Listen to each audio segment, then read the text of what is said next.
So how can we define negotiation? How can we characterize it, recognize it, and know when we should be doing it? The objectives for this segment of the module are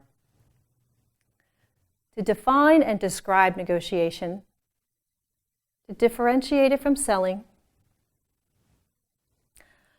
I think we all have a sense of what negotiation is, that it is an exchange of offers, a back and forth conversation between two parties, and that each have something to offer the other. It can be very self-serving, with both parties solely focused on their own interests, striving to get the most possible from their counterpart. Negotiation can also be a collaborative effort, with both parties working for mutual benefit or a win-win solution. Win-win is a process of give and take that results in both parties receiving enough of what they wanted to be satisfied. None of these perspectives is wrong, nor are any of them always right. In fact, there's a wide variety of approaches to the art of negotiation, and the only thing that is universally true about negotiation is that no two negotiations are alike. Negotiation is a critical component of doing business today, at every level of an organization and in every department. Negotiations occur between an organization and its clients, between an organization and its vendors, between departments, between managers and team members, between individuals on a team.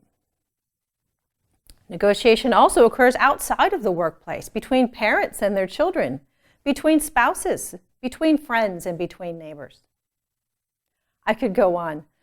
But opportunities to negotiate present themselves every day in all aspects of business and life.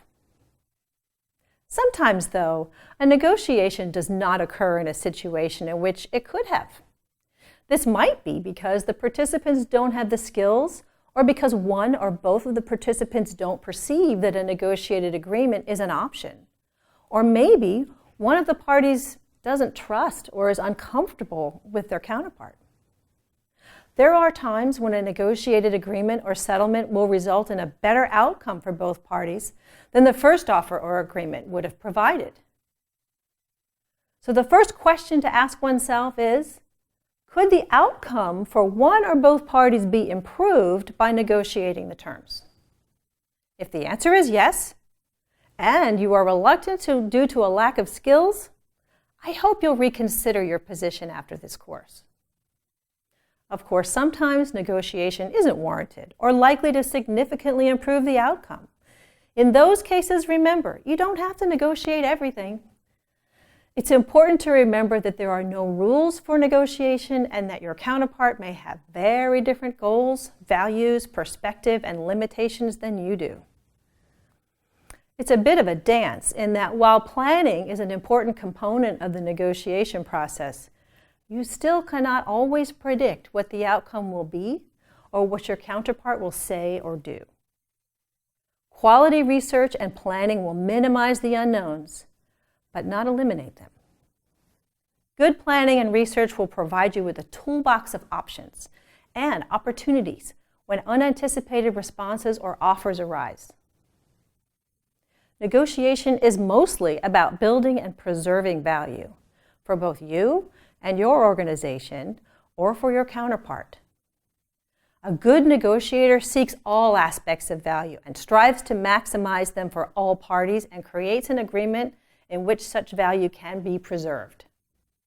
Negotiation is not a new construct. It has been around since the dawn of man.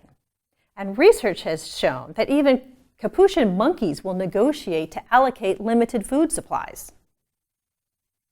I'm sure you know that some cultures are more comfortable with negotiation, as it is a more accepted and even expected part of a transaction. I think this is less so in the United States, and we therefore tend to struggle with it a bit. Negotiation has been written about, talked about, and taught in all manner of academic venues. One well-known author and speaker on the topic of negotiation, Gerard Nierenberg, who has been referred to as the father of negotiation by the Wall Street Journal, says that whenever people exchange ideas with the intention of changing relationships, whenever they confer for agreement, then they are negotiating. Nierenberg's statement was further developed by Israel Unterman, who said, "Negotiation is conducted neither to widen nor breach the relationship, but to form a new or different configuration." Negotiation is not selling. This is a frequent point of confusion. Selling is about determining the other person or organization's need and then explaining how you will fulfill that need with your product or service, highlighting the positives of your product or service versus an alternative. Selling typically precedes negotiation, in that first, the counterpart needs to perceive, acknowledge, and accept that the product or service you have fulfills their need. At this point, the sale could be concluded based on standard terms and pricing, most likely outlined in a catalog or services contract. Or negotiation might begin at this point in order to work out the best terms of the transaction, perhaps regarding delivery time, cost per unit for different quantities, service agreements, duration of the contract, or a host of other possible terms. Negotiation is not about establishing need and solution fit, but uncovering where potential value lies and then enhancing the value of an exchange of goods or services or ideas. It is about defining a solution and all of its parameters as they relate to each party. Selling and negotiation cannot occur concurrently. In fact, the selling must conclude before the negotiation begins. When selling restarts after the negotiation has ended, it's generally a sign of weakness on the part of the negotiator who has reverted to a stance of selling. So when is negotiation appropriate? In what situations do we benefit from negotiating an agreement? An experienced, effective negotiator might argue that anything can be negotiated. While that may be true for the most part, the question becomes, is it worth it? Just how much time and effort are you willing to put in for the anticipated return? In many day-to-day exchanges, interactions, and agreements, the time required to negotiate a better outcome might be worth more to you than the value of the improved outcome. In that case, save your energy and take the deal as it is first presented. For example, trying to negotiate 10 cents less per pound for apples at the market just might not be worth your time and effort. Agreements which should be negotiated include important decisions that have a noticeable financial impact upon a business or a family, such as the purchase of a home, a car, a large piece of equipment, or supply of a critical component in your manufacturing process. Another type of agreement that might be improved by negotiation is an agreement or solution which need to be developed and refined. Some negotiations must include multiple variables, and therefore negotiation is indicated to find the right parameters for each of the variables. Agreements such as facilities management contracts or software upgrade services might fit into this description. In a business situation, the decision to negotiate might relate to a minimum dollar or expense limitation imposed by either your organization or your counterpart's organization. In a personal situation, the decision to negotiate might relate to the number of recent or ongoing negotiations. In other words, choose your battles wisely. To summarize, a successful negotiation can be described as a mutually beneficial agreement reached through a collaborative effort to maximize and potentially enhance the benefits to both parties.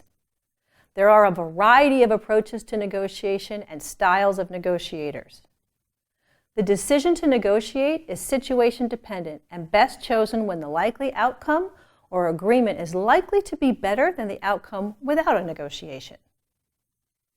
There should be enough of an anticipated improvement to justify the time and effort necessary to employ the negotiation process. And finally, negotiation should always follow the sales process and not be attempted concurrently. If you go to your local bookstore or peruse the choices on any online bookstore, you will find many books on the topic of negotiation, and each espouses a slightly different approach. Many of them go into great detail about specific tactics, how to use them, and how to respond to them. In this lecture, I will review, in general, 3 perspectives on negotiation from a variety of authors. The objectives for this lesson are to describe the basic tenets of a 4-option style of negotiating, to describe the basic tenets of a circumstance-dependent or situational style of negotiating, and to describe the basic tenets of a principled style of negotiating. Several of these are referenced in the resources section for this course. Some of them focus on specific tactics that negotiators often use and how to respond to them, while others are more philosophical in their approach. I've found that the majority of these authors espouse one of the 3 approaches or some variation of it, which I will describe in this segment. The first is a model describing 4 choices, written about mostly by Peter Stark and Jane Flaherty, and some others. The second is what I refer to as circumstance-dependent model, written about Steve Gates and some others. And the third is the principled negotiation model, written about by Roger Fisher and William Ury. Each of these has its own merits, and you may find that one resonates with you more than the others, because of the work you do or the type of negotiations you find yourself in. Recognize that none of them are entirely wrong or entirely right. Each has its own merits. I will say that for the types of more complex negotiations that are likely to cause someone to seek out information about negotiation, principled negotiation is often an effective approach, as it can include some of the best components of the other 2 models. I will first talk about the perspective on negotiation which most of us know, and that of the 4 choices model. Peter Stark and Jane Flaherty have written about this approach to negotiation extensively in a collection of books and articles. I'll call this classic negotiation, or the 4 choices model. In this negotiation model, the negotiators are working to achieve one of 4 possible outcomes: win-win, win-lose, lose-lose, or no outcome. Win-win, typically the goal of a negotiation in this model, means both parties get a large enough portion of what they wanted to be satisfied, and everyone leaves the negotiation feeling that they got their fair share of the bargain. The win-win approach in this model typically involves both parties giving up a little of what they had hoped to achieve, but not so much that they feel that they've lost. Concessions or compromise is common, but each negotiator feels that he or she achieved enough of what was wanted to be satisfied. Not every negotiator enters a negotiation with a win-win solution as a goal, though.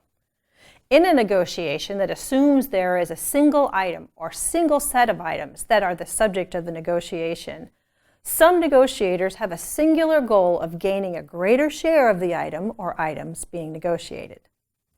This is what is happening in a win-lose negotiation. In a win-lose scenario, one negotiator gains more and the other loses some of what they hope to gain, or they walk away from the negotiation with less than their counterpart. This is the type of negotiation in which the agreement is perceived as a pie to be divided. A negotiator who chooses this approach simply wants a greater slice of the pie than his or her counterpart. Generally speaking, win-lose scenarios are generally short-lived, as they typically turn to lose-lose scenarios longer term.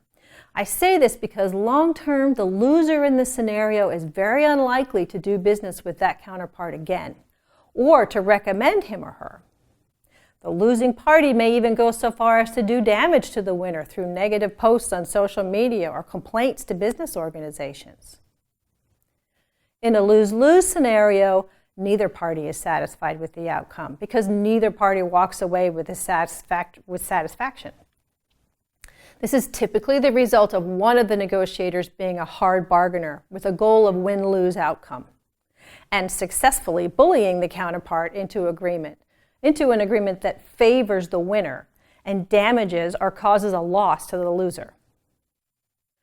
If both parties decide to end the negotiation without an agreement, we refer to it as a no-outcome negotiation. In this case, both parties walk away unresolved and either do not pursue an agreement at all or seek an alternative supplier. The reigning assumption in all of these outcomes is that there is a finite amount of value being negotiated and that the components of that value are shared equally or unequally. The negotiation typically comes down to how to share the pie, which way to cut it so that each participant feels they got the half they wanted. I refer to the second type of negotiation as circumstance dependent. In circumstance-dependent or situational negotiating, the counterparts choose their approach based on what is being negotiated, where they are in the negotiation, and with whom they're negotiating. In this approach, a negotiator might choose a positional approach, such as bargaining, haggling, bartering, or trading.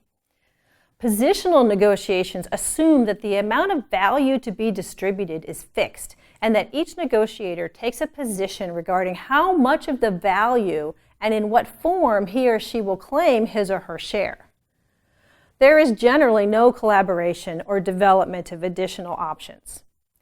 The circumstances, however, might suggest a more collaborative approach in which the negotiators might seek compromise, might seek win-win, or even a mutually beneficial outcome, with value added to the agreement for both sides. For any of these collaborative approaches to be effective, there must be a positive relationship in place. For this reason, approaches that seek positive outcomes for both parties, by both parties, require some relationship and trust building to occur in advance. Something to keep in mind about situational or circumstance-dependent negotiator is that he or she might change strategies as the negotiation progresses.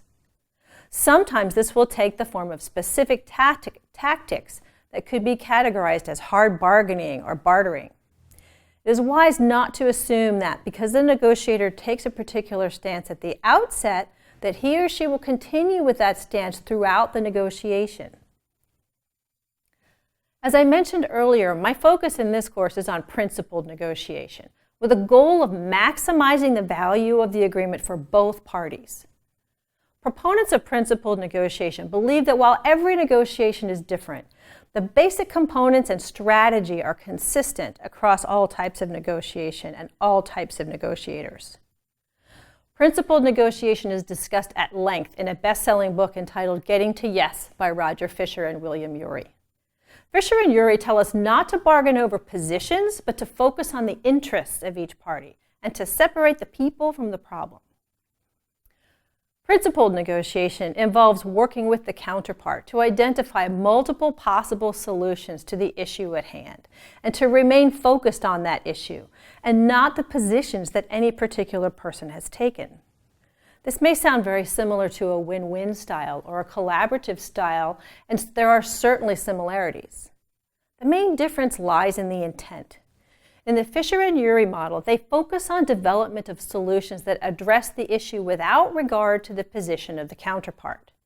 The other models consider the counterpart's position or what they say they want to achieve, rather than identify a problem to solve or an issue to address and seek solutions to it. Our approach to negotiation throughout this course is one of seeking to develop multiple possible solutions, increase the total value of the agreement for both parties, and to work in partnership with the counterpart to achieve mutual gain and benefit.